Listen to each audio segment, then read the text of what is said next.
All right, so here's where we are. We've got in a cave over here, we've got Sam,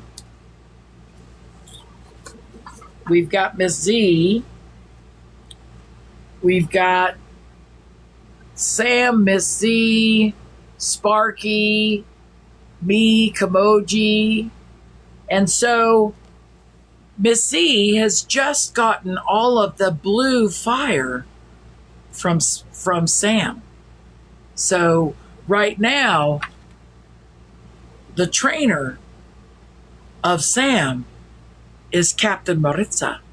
She has the magic satchel that forms ice that is Sam's favorite treat. And so she is trying to make sure that she has full control over Sam. Remember, Sam turned into this dragon because in a battle, she lost her bracelet. Ding, ding, ding, ding, ding. All of the beads on the bracelet fell onto the ground. And as soon as that happened, Sam transformed into the blue dragon, the most ferocious dragon, the dragon that can shoot blue fire, the most powerful fire, the most hottest fire. And then they fled. Miss Xena caught up with them in this cave in the abandoned realm. Right here. They're getting ready. They're getting ready for battle. So they're training. It could be very scary. So they've got to be on guard. Meanwhile, back at the ship, Brooke and Ace, hard at work, discovered as what happened was they had the fire ash from the ants and they were studying it. And something happened, and Brooke started to cry. And one of her tears fell onto the ash. And what she noticed was that the ash started to move on its own, and she noticed that it seemed to have powers when you mix it with something else. Ace said, we need to put something in there. We need to stir it and see what happens. So Brooke went over and got her smock and her glasses and gave some to Ace and said, let's see what happens. She started to stir it with her glass spoon. And what she noticed was that the very edge of the spoon that touched this concoction started to grow. It increased in size. It doubled. As she touched the spoon, that's what she noticed. Ace, very excited, went and grabbed something else. He grabbed a pencil and he stuck the pencil inside of that concoction.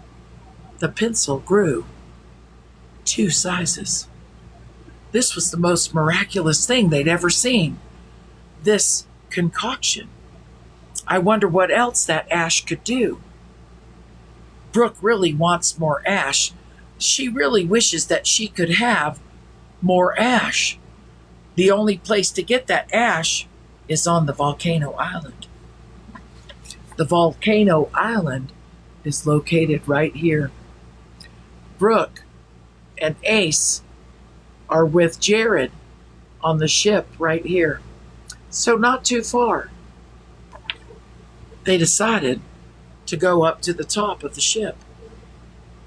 And there they found Jared behind the wheel of the ship. daydreaming about all of the beautiful places that he would like to sail to. He feels that sailing is really part of his life. He loves the ocean. He loves this feeling of freedom. He hopes that Captain Maritza will let him stay on full time. He notices that Brooke and Ace are coming up out of the bottom of the ship. When Brooke and Ace get there, Brooke looks up at him and says, "We need to go back to the volcano island. Ace and I want to take a little ship, a little boat off of this ship so that we can go and collect some more of that ash. What we've discovered is that that ash can make things get bigger, twice their size." And Jared looked at his little sister and said, "If that's what you so desire, then I want you to live your dream." And so Ace and Brooke decided to go. They went down to the galley and gathered up some food so that they would have something to eat.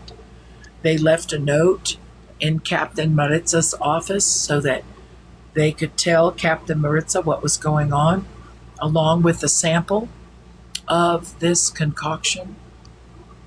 And off they went to the volcano realm where that ash is located. Goes. She's seeing her friend Frog on her shoulder, and she's talking to Frog. Frog doesn't ever. That's how Frog talks.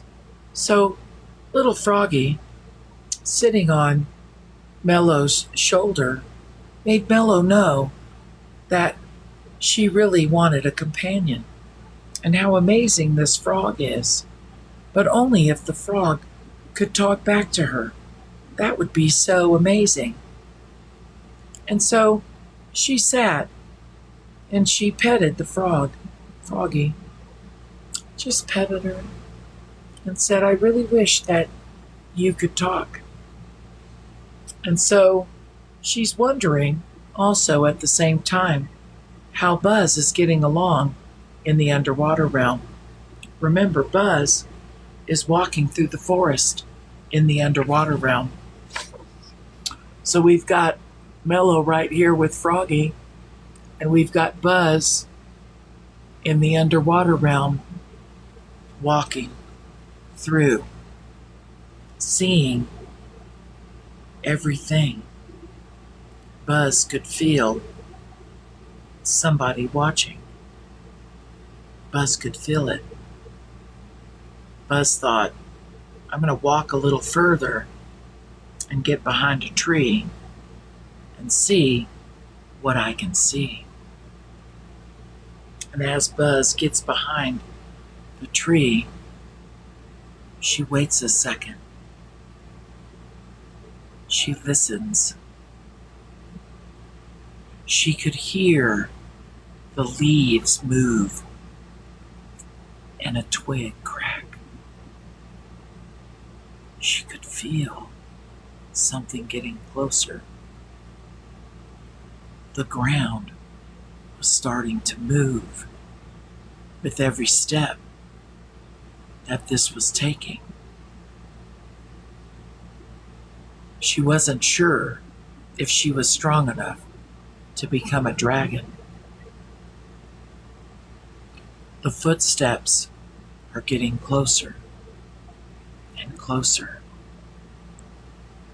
She could see what looked like fingers and claws holding on to the tree right by her face. She held her breath. Meanwhile, back at the at the abandoned realm, meanwhile, at the abandoned realm, we have me and Kimoji. We have Maritza, who is now training Sam. We have Miss Z, who is now getting onto Thane. Me and Kamoji are going to ride on Sparky, and we're all headed out. What are we looking for? We fly out of that cave. And as we soar up and up, we could see Miss V riding on that storm. I don't know. We're going after them. Miss Z and Maritza know exactly what we need to do. Pookie. So this is what happens.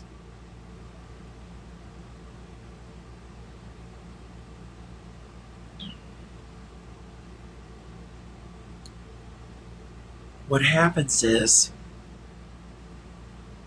Miss Z starts leading the way, catching up to Miss V. Behind her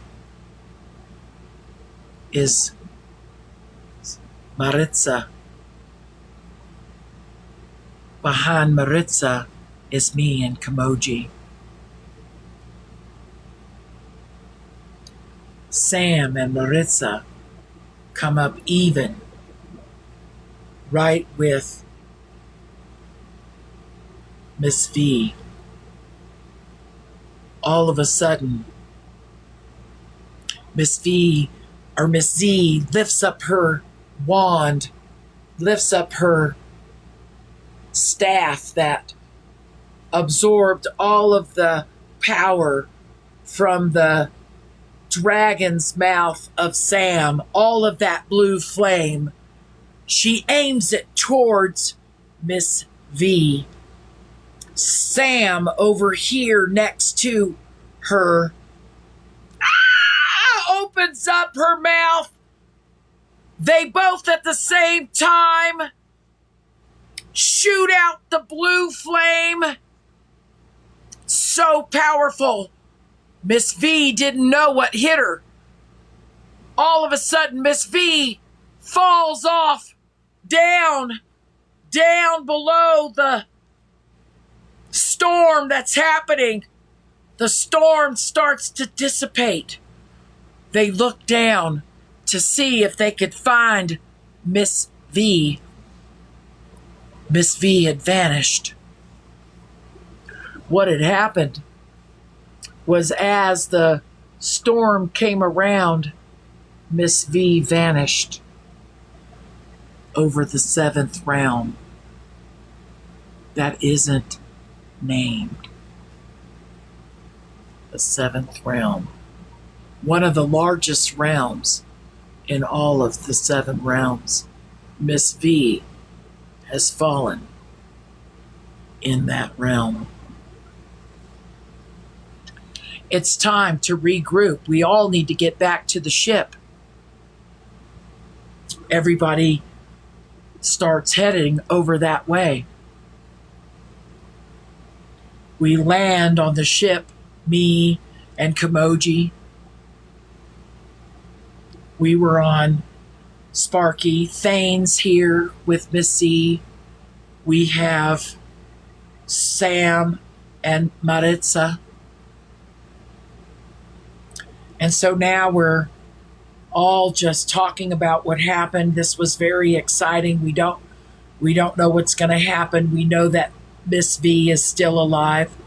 The black shards are still out there.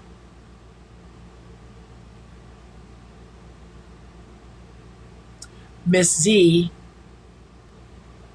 grabs a hold of her orb and whispers into it. She sends it out. It's going to Mello. She's calling for Mello. The orb goes through space, goes down into the water, goes up to Mello, finds Mello, this orb. And Miss Z says, "We need you to come. You need to come." You need to come to the ship. Mello, not really sure what to do because Buzz is inside the underwater realm all by herself. The only person standing guard was Mello. Mello responded back to Miss Z, I'm not sure what to do, Miss Z. This is what's happening. Buzz is walking around the underwater realm, and I am the only one standing guard. The underwater realm is now open and vulnerable. So she sends that message back to Miss Z. Miss Z listens to it, talks to Maritza and says, I need to go down to the underwater realm. There's a few things that I need to take care of. I'm going to be taking Kamoji and the scribe with me. And what happened? Maritza went into her cabin, came back out with the globe, took the globe and handed it to Miss C. Miss C held the globe out, and as she held it out, the globe got bigger. We stepped into the globe, and the globe started far in the globe, down into the water. You could see everything. It was the most amazing journey that I'd ever seen, besides the one that we were on in the ship. This, we were so much smaller. Find Mello guarding the underwater realm. Miss C said, follow us into the realm.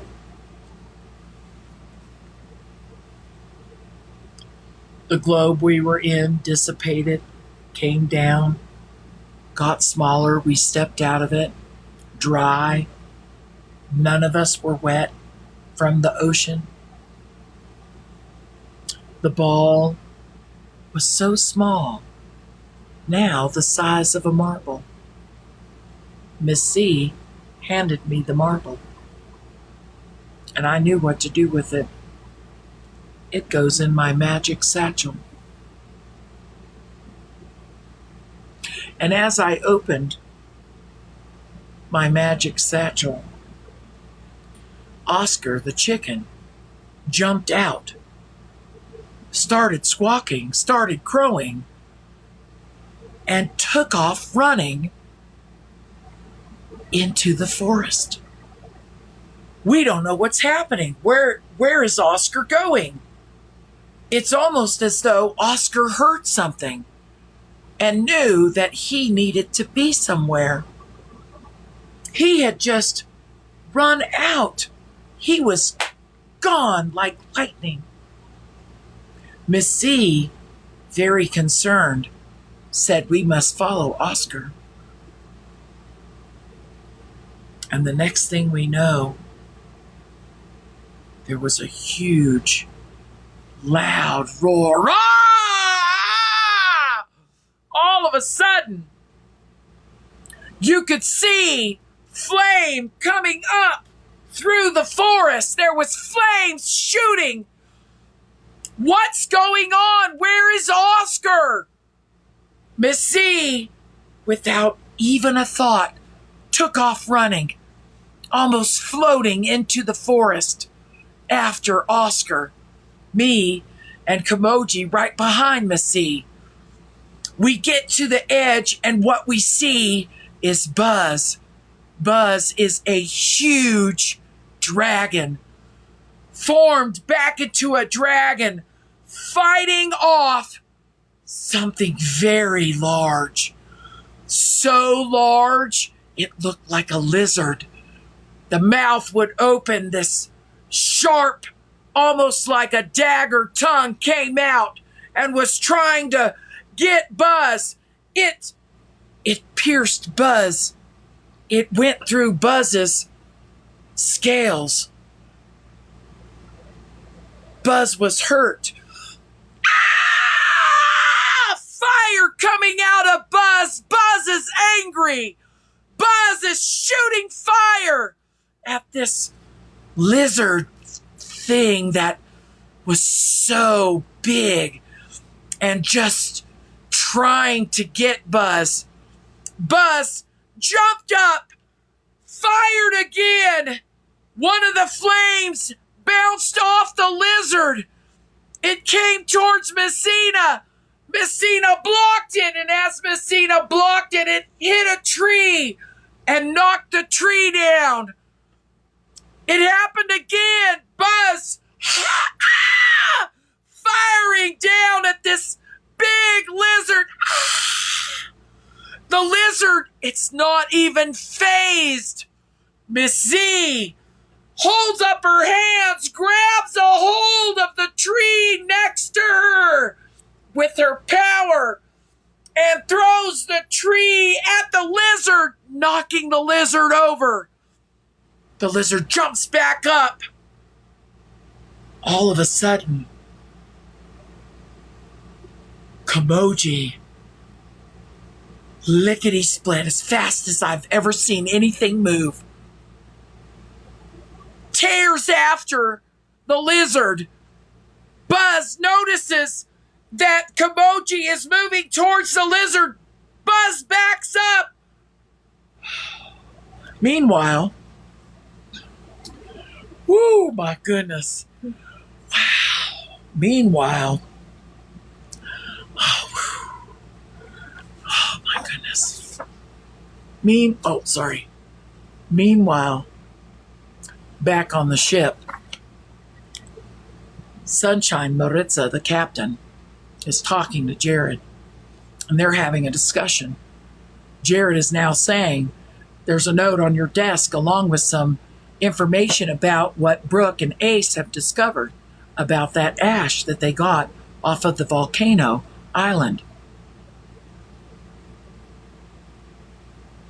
Sunshine goes into her office, finds all of the things that Jared had been talking about. Brooke and Ace had gone over to the island all by themselves. Now we need to move the ship. We need to move the ship to the other side of that island. So the quickest way is to go down the Bering Straits, to come up over here and to pull up over here. Brooke and Ace, when they left the ship, they just went across right here, jumped off, got onto this land, and then now is hiking over to the volcano. And what they're looking for is the ash. And what they find might not be. I know. This is some stuff right here. So Sunshine runs out of her office, comes up to Jared. Lift that main, host that bell, do this, that, other, over here. We've got to get on it. The sails are now all set. Sunshine goes over and starts maneuvering the boat. She has done it many times. This is the most treacherous part of all of the 7 realms, the Bering Straits. This is so many adventures. She needs to come around right here so that the crew can be ready in an instant to go save Brooke and Ace. We don't know what they're going to get into. We don't know what's happening. This is an island that we have not really explored. We found a few things, but we need to get there. We need to make sure that they're okay. So they're heading this way.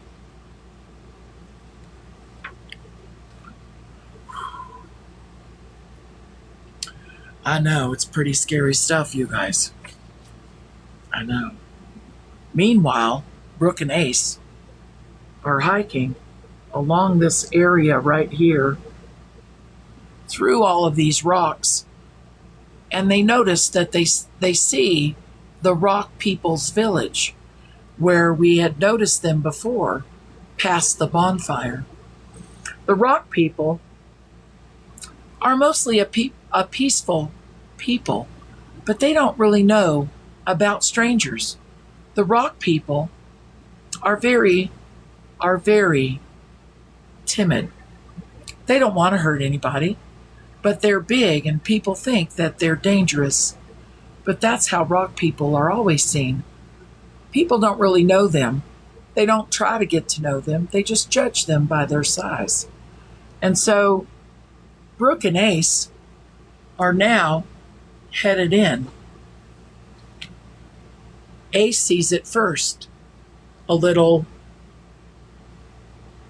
fire that had just been let out. They reach down and they scrape some of that ash into a little bag. They go around and they find some more ash and they scoop it in the bag. And Brooke is just talking about all of the wondrous, miraculous things that this ash could possibly do when mixed with who knows what.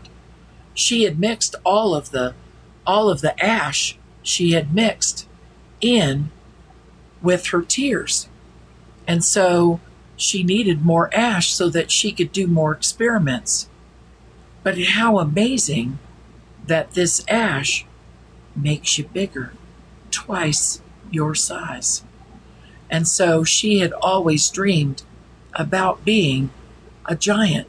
She always wanted to be taller than what she is. She's very short. She is the shortest giant. She thought that that would be okay. But now that she has discovered where she could be twice her size, that's something she might consider, just so that she could be a regular giant. So they're walking along, and they noticed where the bonfire was. And as they looked at this bonfire, and the flames as they're just embers now, and now all of the wood has been, that there's an altar underneath that. And on the altar was the most magnificent drawing or etching. She went over there to kind of wipe it off so she could see it, this etching. She was wiping it, and she got the ash and the soot on her hand. And she noticed as she was trying to wipe it off her hand that it was moving to the other hand. And so every time she would wipe it, it wouldn't go away. It would turn whatever she was touching into black soot. She decided she needed to stop touching stuff. She didn't know what she just touched on that altar. Ace went over, looking at the altar and not touching it because Ace is a watcher. He got out his pad and pencil and he etched the design that was on the altar. He said, "Don't touch anything else. If there's anything that needs to be touched, I'll touch it."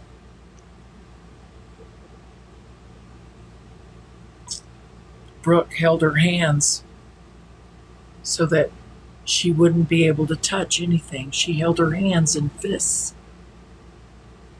They started to walk out. They were going down towards where they had put their boat.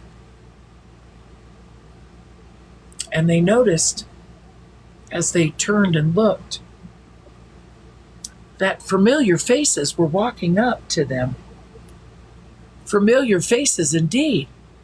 It was Maritza. It was Brooke's brother, Jared. It was as though they knew they needed them. maybe they'll know what to do. You know, Brooke is an apprentice. Brooke is trying to learn how to do all of the potions, all of the magical potions. Maybe there's something that she could use to wash this off her hands. It didn't hurt. It just turned her hands black. Everything she touched turned black.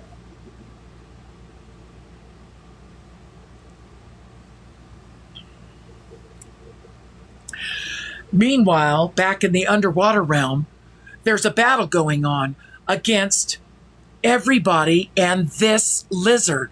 Ah! I'm telling you right now, Kimoji skills all like a squirrel, comes out of nowhere, latches on to that lizard, holds him down, pushes him on the ground. Her might is more than I have ever seen. She is powerful, very strong. She has the lizard down. She is now talking to the lizard. Heck yeah! Woo! Oh my goodness! Oh my goodness, what do you think? I think that was pretty good.